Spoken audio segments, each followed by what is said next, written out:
வணக்கம் சிவபக்தர்களே. இன்று நாம் பார்க்கப் போகும் தலம் காவிரி கரையில் 1000 ஆண்டுகள் பழமையை தாங்கி நிற்கும் தேவாரம் பாடல் பெற்ற புண்ணிய சிவஸ்தலம். திருச்சி அருகே அமைந்துள்ள திருவாசி திருத்தலம். திருவாசி சிவான் டெம்பிள். இங்கு அருள்பாலிக்கும் இறைவன் அருள்மிகு மார்கபந்தீஸ்வரர், மேலும் சமீபனேஸ்வரர் என்றும் பக்தர்களால் அழைக்கப்படுகிறார். அம்பாள் மரகதவல்லி அம்மன் திருவருளால் பக்தர்களுக்கு அருள் வழங்குகிறார். தமிழகத்தில் எண்ணற்ற சிவாலயங்கள் இருந்தாலும் சில கோவில்கள் மட்டும் பக்தர்களின் வாழ்க்கை பயணத்தில் வழிகாட்டும் தெய்வமாக விளங்குகின்றன. அவற்றில் மிக முக்கியமான தலம்தான் திருவாசி. மார்க்கத்தை காக்கும் ஈஸ்வரன் என்ற அர்த்தத்தில் மார்கபந்தீஸ்வரர் என்ற திருநாமம் பெற்ற இத்தலம் பயணம் பாதுகாப்பாக அமைய வேண்டி வழிபடும் பக்தர்களின் நம்பிக்கை கோவிலாக விளங்குகிறது. திருச்சியிலிருந்து வடமேற்கு பகுதியில் காவிரி நதியின் வளமான நிலப்பரப்பில் அமைந்துள்ள இந்த பழமையான சிவஸ்தலம் தேவாரப் பாடல் பெற்ற பெருமையை உடையது. நூற்றாண்டுகளைத் தாண்டி இன்றும் ஆன்மீக ஒளி வீசும் இத்தலம் சோழர் கால கட்டிடக்கலையின் அற்புத சான்றாக உள்ளது. ஆனால் இந்த தலத்திற்கு திருவாசி என்ற பெயர் எப்படி வந்தது? இதற்கு பின்னால் ஒரு ஆழமான புராணக் கதை உள்ளது. பழங்காலத்தில் இந்த பகுதி அடர்ந்த வனமாக இருந்ததாக சொல்லப்படுகிறது. குறிப்பாக வன்னி மற்றும் சமி மரங்கள் நிறைந்த பகுதி என்பதால் இத்தலம் முதலில் சமிவனம் என்று அழைக்கப்பட்டதாக ஸ்தல புராணங்கள் கூறுகின்றன. அந்த சமீவனத்தில் சிவபெருமான் சுயம்பு லிங்கமாக வெளிப்பட்டதாக நம்பப்படுகிறது. ஒருநாள் அப்பகுதியில் வாழ்ந்த முனிவர்கள் மற்றும் சிவபக்தர்கள் காட்டுக்குள் ஒரு தெய்வீக ஒளியை பார்த்ததாக கூறப்படுகிறது.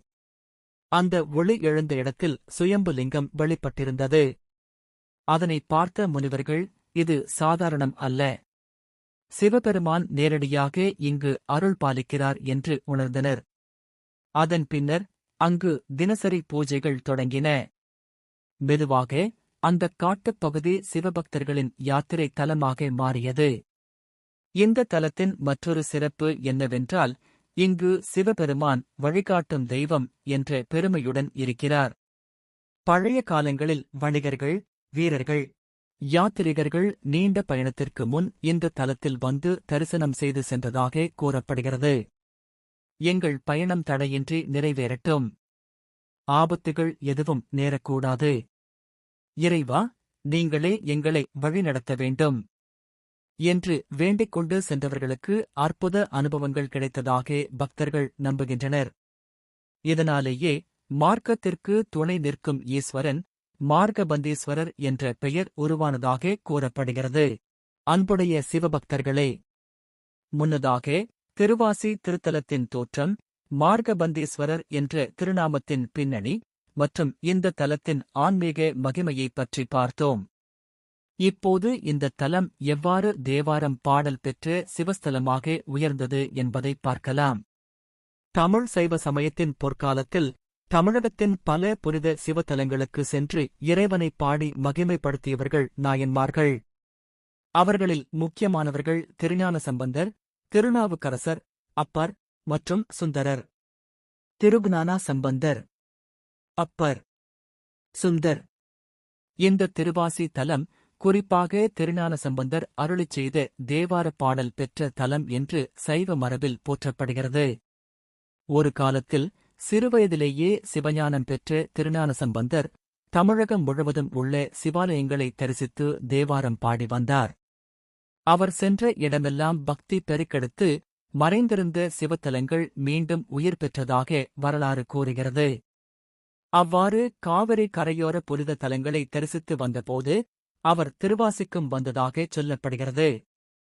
அந்த நேரத்தில் திருவாசி பகுதி அமைதியான கிராமம், பசுமை சூழ்ந்த நிலம், காவிரியின் ஈரநிலவளம், சமி மரங்கள் சூழ்ந்த பகுதி, மையத்தில் தெய்வீக ஒளியுடன் சிவலிங்கம். திருஞான சம்பந்தர் இத்தலத்தை அடைந்தபோது இங்கு பரவியிருந்த ஆன்மீக அதிர்வை உணர்ந்ததாக சைவக் குறிப்புகள் கூறுகின்றன. கோவிலுக்குள் நுழைந்து இறைவனை தரிசித்த அவர் மனம் உருகிப் பாடிய தேவாரப் பதிகம் இத்தலத்தை சைவ உலகில் நிலைத்த இடம் பெறச் செய்தது. தேவாரம் பாடல் பெற்ற தலம் என்பது சாதாரண பெருமை அல்ல, ஏனெனில் நாயன்மார்கள் நேரில் வந்து இறைவனை அனுபவித்து பாடிய கோவில்களே பாடல் பெற்ற ஸ்தலங்கள் என்று அழைக்கப்படுகின்றன.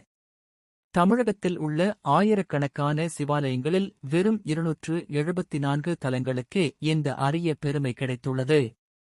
பாடல் பெற்ற ஸ்தலம்ஸ். அந்த வரிசையில் திருவாசி தலமும் இடம்பெறுவது இத்தலத்தின் ஆன்மீக உயர்வை வெளிப்படுத்துகிறது.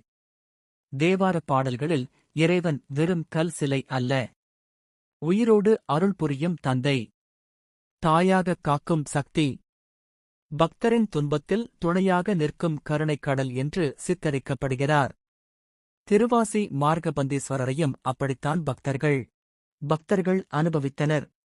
குறிப்பாக பயணத் தடைகள், தொழில் தடை, வாழ்க்கை முன்னேற்றம் இல்லாமை, திருமணத் தடை, குடும்ப குழப்பம் போன்றவற்றிலிருந்து மீள இந்த தலத்தில் வேண்டுதல் வைத்தால் நல்ல மாற்றங்கள் நடக்கும் என்று உள்ளூர் நம்பிக்கை உள்ளது. இன்றும் பலர் புதிய வாகனம் வாங்கிய பிறகு அல்லது நீண்ட பயணத்திற்கு முன் இந்த கோவிலுக்கு வந்து இறைவனை தரிசித்து செல்கின்றனர். ஏன் தெரியுமா? மார்க்கத்தை காக்கும் இறைவன் என்ற நம்பிக்கை இன்னும் உயிரோடு இருப்பதால்தான். அன்புடைய சிவபக்தர்களே, ஒரு கோவிலின் பெருமை அதன் புராணங்களில் மட்டுமல்ல, காலத்தை வென்ற வரலாற்றுச் சான்றுகளிலும் இருக்கிறது. அந்த வகையில் திருவாசி மார்கபந்தீஸ்வரர் திருக்கோவில் சோழர் பேரரசின் காலத்தை நினைவூட்டும் ஒரு வரலாற்று பொக்கிஷமாக திகழ்கிறது. திருவாசி சிவான் டெம்பிள். இன்று நாம் காணும் கோவில் பல கட்டங்களில் விரிவுபடுத்தப்பட்டிருந்தாலும் அதன் அடிப்படை அமைப்பு ஆரம்ப சோழர் காலத்தை சேர்ந்ததாக ஆய்வாளர்கள் கருதுகின்றனர். காவிரி நதி கரையோரம் அமைந்திருந்ததால் இந்த பகுதி சோழர்களின் வளமான வேளாண் மண்டலமாக இருந்தது. சோழ மன்னர்கள் சிவபக்தியில் மிகுந்த ஈடுபாடு கொண்டவர்கள். அதனால் பல தேவார தலங்களை பாதுகாத்து விரிவுபடுத்தினர். ராஜராஜா சோலா ஆய். ராஜேந்திர சோலா ஆய். திருவாசி கோவிலிலும் காணப்படும் சில கல்வெட்டுகள், நிலதானங்கள், விளக்கு எரிப்பதற்கான நிதிகள், பூஜை செலவுகள் மற்றும் கோவில் பராமரிப்புக்காக வழங்கப்பட்ட விவரங்களை சுட்டிக்காட்டுகின்றன என்று கூறப்படுகிறது. பழைய காலத்தில் கோவில் என்பது வெறும் வழிபாட்டு மையம் அல்ல. அது ஒரு சமூக மையம். அது ஒரு கல்வி மையம். அது ஒரு கலை மையம். அது ஒரு பொருளாதார மையம் கூட. கிராமத்தின் முக்கிய முடிவுகள் பலவும் கோவில் வளாகத்திலேயே எடுக்கப்பட்டன. விவசாய நிலங்கள் கோவிலுக்குச் சொந்தமாக இருந்தன.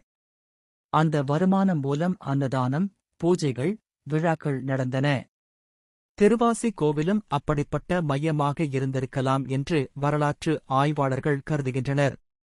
இக்கோவிலின் கட்டிட அமைப்பை பார்க்கும்போது சோழர்களின் கட்டிடக் கலை நுட்பம் தெளிவாக தெரிகிறது. மூலவரின் கருவறை மிகப் பழமையான கற்சிற்ப அமைப்பைக் கொண்டது. கற்கள் ஒன்றோடு ஒன்று பொருந்தும் விதம் அந்தக் கால கட்டிடத் திறமையை வெளிப்படுத்துகிறது. கோவில் சுவர்களில் காணப்படும் சில சிற்பங்கள் சிவபெருமானின் பல்வேறு தெய்வீக வடிவங்களை எடுத்துக் காட்டுகின்றன. தட்சிணாமூர்த்தி, லிங்கோத்பவர், துர்க்கை அம்மன், சண்டிகேஸ்வரர். இவ்வாறான சன்னதிகள் சைவ ஆகம முறையில் கட்டப்பட்ட கோவில்களின் அடையாளமாக உள்ளன. அதேபோல் அம்பாள் சன்னதியும் தனித்துவம் வாய்ந்தது. மரகதவல்லி அம்மன் கருணைமிகு தாயாக பக்தர்களை அரவணைக்கிறார் என்று பக்தர்கள் நம்புகின்றனர். பழமையான கோவில்களில் பல இடங்களில் காணப்படும் போல் இங்கும் காலப்போக்கில் பாண்டியர், நாயக்கர் மற்றும் உள்ளூர் அரசர்களால் திருப்பணிகள் செய்யப்பட்டிருக்கலாம். ஆனால் திருவாசி கோவிலின் மிகப்பெரிய ஆன்மீக அடையாளம் இன்னும் ஒன்று. இந்த தலத்தில் சிவபெருமான் பாதுகாப்பு தரும் இறைவன் என்று போற்றப்படுவது. பழைய காலங்களில் வணிகக் குழுக்கள் காட்டுப்பாதைகளில் பயணம் செய்யும் முன் இங்கு வந்து வழிபட்டதாகச் சொல்லப்படுகிறது. கொள்ளையர்கள், காட்டு மிராண்டிகள், இயற்கை ஆபத்துகள் இவற்றிலிருந்து காக்க வேண்டி இறைவனை வேண்டியுள்ளனர். அதனால் இங்கு ஒரு பழமொழி இருந்ததாக சிலர் கூறுகின்றனர். திருவாசி ஈசன் துணை இருந்தால் பயணம் பயமில்லை.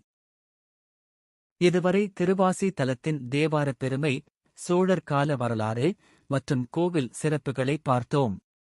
இப்போது இந்த தலத்தின் மிக முக்கியமான பகுதியான ஸ்தல புராணம் மற்றும் பக்தர்கள் நம்பும் அதிசய அருள்கள் பற்றி பார்க்கலாம். திருவாசி திருத்தலத்தில் அருள் புரியும் சிவபெருமான் ஏன் மார்கபந்தீஸ்வரர் என்று அழைக்கப்படுகிறார்? மார்க்கம் என்றால் பாதை, வழி, வாழ்க்கை பயணம். பந்து அல்லது பந்தன் என்பது துணை, காப்பவர் என்ற பொருளில் எடுத்துக் கொள்ளப்படுகிறது. அதாவது வாழ்க்கை பாதையில் பக்தர்களுக்கு துணையாக நடக்கும் இறைவன் என்பதே மார்கபந்தீஸ்வரர் என்ற திருநாமத்தின் ஆழமான பொருள்.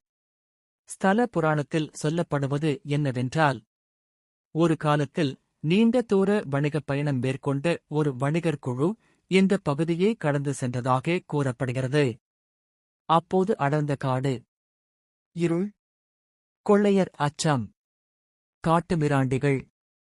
பயத்தில் நடுங்கிய அந்த வணிகர்கள் அருகில் இருந்த சிவலிங்கத்தைக் கண்டு மனமுருகி வேண்டினர். இறைவா, எங்கள் பயணம் பாதுகாப்பாக முடிய வேண்டும், எங்களை காப்பாற்றுங்கள் என்று கண்ணீர் மல்க பிரார்த்தனை செய்தனர்.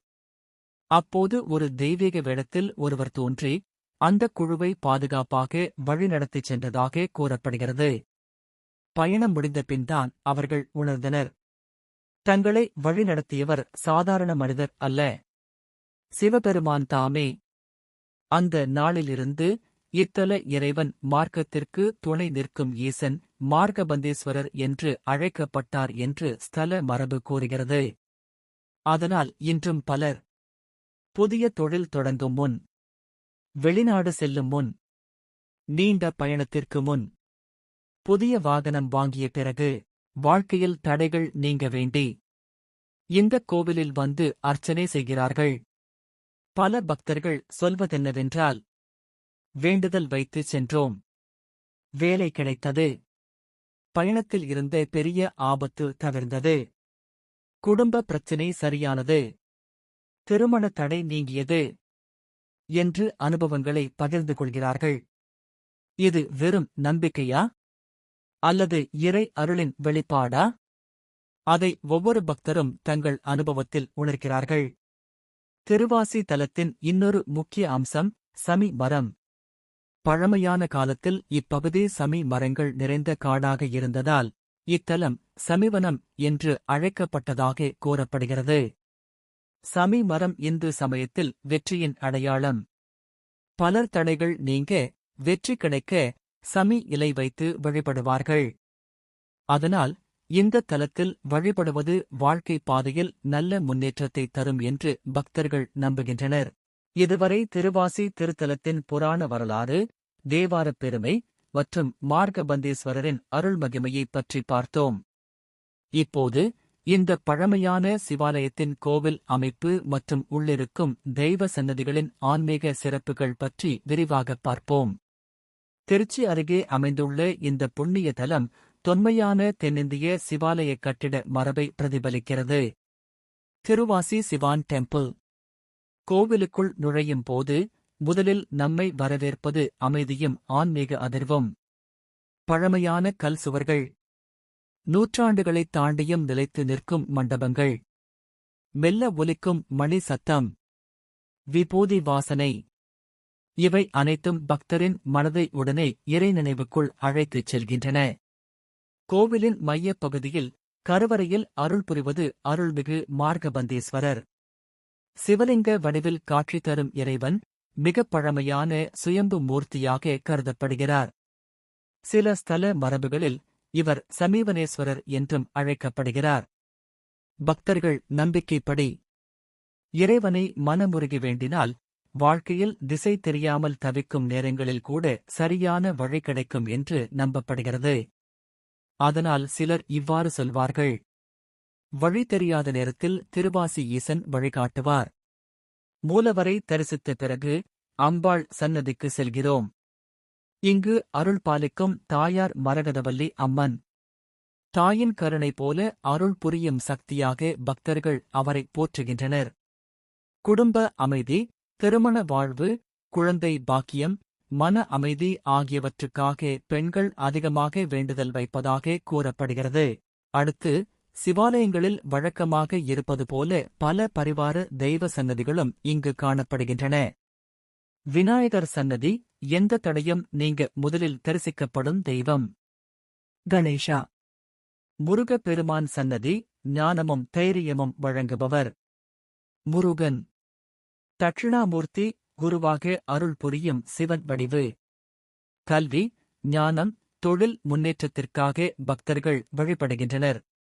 லிங்கோத்பவர், சிவனின் முடிவும் ஆரம்பமும் அறிய முடியாத பரம்பொருள் தன்மையை வெளிப்படுத்தும் வடிவு. துர்க்கை அம்மன், எதிர்மறை சக்திகளை நீக்கி துணிவு தருபவள். சண்டிகேஸ்வரர், சிவபெருமானின் அருளை பாதுகாக்கும். நாயன்மார்.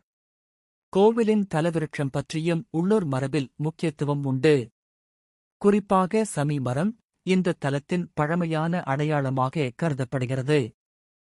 சமி மர வழிபாடு வெற்றி, தடைகள் நீக்கம், பாதுகாப்பு ஆகியவற்றோடு தொடர்புபடுத்தப்படுகிறது. அதேபோல் இத்தலத்தில் இருக்கும் தீர்த்தம் பற்றியும் பக்தர்கள் பெரும் நம்பிக்கை வைத்துள்ளனர். தீர்த்த நீரால் மன அமைதி, உடல் ஆரோக்கியம், பாவநிவர்த்தி கிடைக்கும் என்று நம்பப்படுகிறது. திருவாசி மார்கபந்தீஸ்வரர் திருக்கோவில் வெறும் பழமையான சிவாலயம் மட்டும் அல்ல. ஆண்டு முழுவதும் பக்தி அலைகள் பொங்கும் ஆன்மீக தலம். திருவாசி சிவான் டெம்பிள். இங்கு நடைபெறும் ஒவ்வொரு பூஜையும், ஒவ்வொரு திருவிழாவும் பக்தர்களுக்கு ஆழமான இறை அனுபவத்தை அளிக்கின்றன. அதில் மிக முக்கியமானது மகா சிவராமன். மகா சிவராத்திரி. சிவபெருமானுக்கு மிகவும் உகந்த இரவாக கருதப்படும் இந்த நாளில் திருவாசி கோவிலில் சிறப்பு அபிஷேகங்கள், அலங்காரங்கள், இரவெங்கும் பூஜைகள் நடைபெறுகின்றன.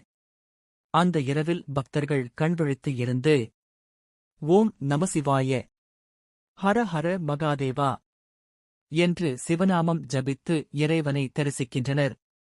இங்கு சிவராமன் தரிசனம் செய்தால் பல ஜென்ம பாவங்கள் நீங்கி வாழ்க்கையில் நல்ல மாற்றங்கள் ஏற்படும் என்று நம்பப்படுகிறது. அடுத்த முக்கிய விழா பிரதோஷம். பிரதோஷம் மாதம் இருமுறை வரும் பிரதோஷ நாளில் நந்தி வழியாக சிவபெருமானை தரிசிப்பது மிகவும் புண்ணியம் என்று கருதப்படுகிறது. திருவாசி கோவிலில் பிரதோஷ நேரத்தில் நடைபெறும் அபிஷேகம், தீபாராதனை, நந்தி வழிபாடு ஆகியவற்றைக் காண பக்தர்கள் அதிகமாக வருவார்கள். குறிப்பாக வேலை தடை நீங்க, கடன் சுமை குறைய, குடும்ப சண்டைகள் தீர, தொழில் முன்னேற்றம் பெற, மன அமைதி கிடைக்க பிரதோஷ வழிபாடு செய்வது நல்ல பலன் தரும் என்று நம்பப்படுகிறது. அதேபோல் ஆருத்ரா தரிசனம், நடராஜ பெருமானுக்கான சிறப்பு நாள். அருத்ர தர்ஷன். திருவாதிரை, கார்த்திகை தீபம், நவராத்திரி, அன்னாபிஷேகம், தமிழ் புத்தாண்டு, மாத சிவராமன் போன்ற நாட்களிலும் சிறப்பு பூஜைகள் நடைபெறுகின்றன. கார்த்திகை தீபம். இந்த தலத்தில் பக்தர்கள் அதிகமாகச் செய்யும் வேண்டுதல்கள் என்ன தெரியுமா? பயண பாதுகாப்பு வேண்டுதல். புதிய கார், பைக் வாங்கியவர்கள், வெளிநாடு செல்ல இருப்பவர்கள், நீண்ட தூர பயணம் செய்பவர்கள், வாழ்க்கையில் சரியான திசை கிடைக்க வேண்டுமென்று நினைப்பவர்கள் இங்கு வந்து அர்ச்சனை செய்து செல்கிறார்கள். ஏனெனில் மார்க்கத்திற்கு துணை நிற்கும் இறைவன் என்ற நம்பிக்கை இன்றும் மிகவும் வலுவாக உள்ளது.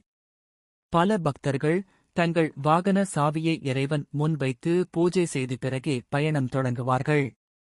அதேபோல் திருமண தடை நீங்க, குழந்தை பாக்கியம் கிடைக்க, குடும்ப ஒற்றுமை மேம்பட, மன அழுத்தம் குறைய மரகதவல்லி அம்மனை வேண்டுவது சிறப்பாக கருதப்படுகிறது. சிலர் சொல்வது திருவாசி சென்ற பிறகு வாழ்க்கை பாதை மாறியது, முடியாத காரியம் நடந்தது, அதிர்ஷ்டம் திரும்பியது என்று. இதுவரை திருவாசி மார்கபந்தீஸ்வரர் திருக்கோவிலின் புராண வரலாறு, சோழர் கால சிறப்பு, தேவார பெருமை, திருவிழாக்கள் மற்றும் அருள் அதிசயங்களைப் பற்றி விரிவாக பார்த்தோம். இப்போது இந்த திருத்தலத்தின் ஆன்மீக இதயமாக கருதப்படும் தேவார பெருமை பற்றி பார்க்கலாம். திருவாசி சிவான் டெம்பிள். சைவ சமயத்தில் ஒரு கோவிலுக்கு கிடைக்கக்கூடிய மிக உயர்ந்த பெருமைகளில் ஒன்று தேவாரம் பாடல் பெற்ற தலம் என்ற பெருமை. திருஞான சம்பந்தர், அப்பர், சுந்தரர் ஆகிய மூவர் இறைவனை நேரில் அனுபவித்து பாடிய திருத்தலங்களே பாடல் பெற்ற ஸ்தலங்கள் என்று அழைக்கப்படுகின்றன. திருவாசி தலமும் அந்த அரிய பெருமை பெற்ற சிவஸ்தலங்களில் ஒன்றாக விளங்குகிறது. திருஞான சம்பந்தர். திருஞான சம்பந்தர் இத்தல இறைவனை போற்றிப் பாடியபோது இறைவனின் அருள், பக்தர்களைக் காக்கும் சக்தி மற்றும் சிவபெருமானின் தெய்வீக மகிமை ஆகியவற்றை எடுத்துரைத்ததாக சைவ மரபு கூறுகிறது. தேவாரப் பாடல்கள் என்பது வெறும் பாடல்கள் அல்ல. அவை இறைவனோடு பேசும் மொழி, பக்தியின் உச்ச வடிவு, ஆன்மீக அனுபவத்தின் சாட்சி. அதனால் இன்றும் பல சிவபக்தர்கள் திருவாசி தலத்திற்கு செல்லும் முன் தேவாரப் பாடல்களைப் படித்து அல்லது கேட்டு செல்வார்கள். இந்தக் கோவிலுக்குச் செல்லும் பக்தர்கள் தெரிந்து கொள்ள வேண்டிய சில முக்கிய தகவல்கள். திருச்சி நகரத்திலிருந்து எளிதாகச் செல்லக்கூடிய தூரத்தில் இந்த தலம் அமைந்துள்ளது. காவிரி கரையோரப் பகுதி என்பதால் இயற்கை அமைதியோடும் ஆன்மீகச் சூழலோடும் இருக்கும். காலை நேர தரிசனம் அல்லது மாலை சாயங்கால தீபாராதனை நேரம் மிகவும் அழகான அனுபவமாக இருக்கும். கோவிலுக்குச் செல்லும் போது விபூதி, பூ, தேங்காய் கொண்டு செல்லலாம். பிரதோஷ நாள் தரிசனம் சிறப்பு. சிவராமன் நாளில் அதிக கூட்டம் இருக்கும். குடும்பத்தோடு அமைதியாக தரிசிக்க ஏற்ற தலம். மிக முக்கியமாக வாழ்க்கையில் திசை தெரியாமல் தவிப்பவர்களுக்கு, முடிவு எடுக்க முடியாமல் குழம்புபவர்களுக்கு, பயண பாதுகாப்பு வேண்டுபவர்களுக்கு, புதிய தொடக்கத்தை எதிர்நோக்கும் அனைவருக்கும் திருவாசி மார்கபந்தீஸ்வரர் தரிசனம் மன நம்பிக்கையை தரும் என்று பக்தர்கள் நம்புகின்றனர். ஒரு காலத்தில் சமி மரங்கள் சூழ்ந்த அமைதியான காடு. அங்கு சுயம்புவாக எழுந்த சிவலிங்கம். முனிவர்கள் வழிபட்ட புனித பூமி. நாயன்மார்கள் பாடிய தேவார தலம். சோழர்கள் காத்து வளர்த்த வரலாற்றுக் கோவில்.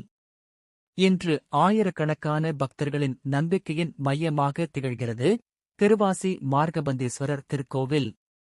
இறுதியாக வழி தெரியாத நேரத்தில் வழிகாட்டும் இறைவன் திருவாசி மார்கபந்தீஸ்வரர். ஓம் நமசிவாய. ஓம் நமசிவாய. ஓம் நமசிவாய.